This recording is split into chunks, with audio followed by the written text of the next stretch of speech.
இயேசு கிறிஸ்துவின் நாமத்தினால் உங்களுக்கு என் அன்பின் நல்வாழ்த்துக்கள்.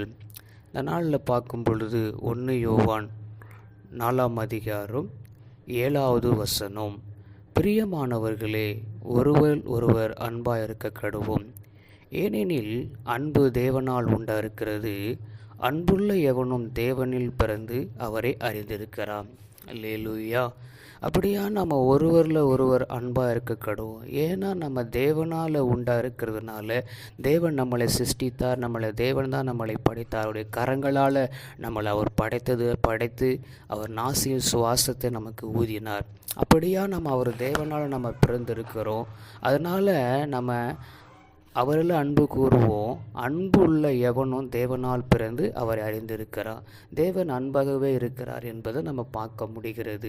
இந்த நிமித்தமாக அவர் நம்மளை உருவாக்கின நம்ம அவரால் பிறந்திருக்கிறதுனால நம்ம அநேகருக்கு நம்ம அன்பு செலுத்துவோமே, நம்ம எல்லாரும் மேலே நம்ம அன்பாக இருக்க கடவோமே.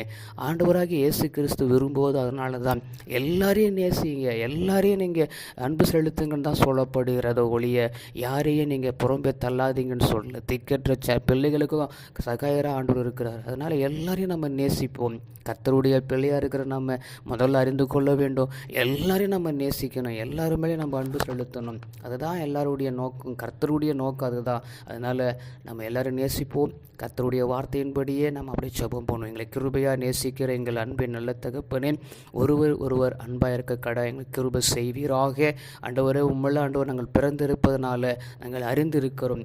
தேவனால் பிறந்திருப்பவன் அவரை அறிந்திருக்கிறான். ஏன்னா நீங்கள் அன்பாக இருக்கிறீங்க ஆண்டவரே. அதனால் அந்த அன்பு ஆண்டவர் அநேகருக்கு நாங்கள் அறிவிக்க எங்களுக்கு கிருபை செய்யுங்க. அன்பாக இருந்து கொள்ள கிருபை செய்யும். இயேசுவின் நாமத்தில் ஆமென்.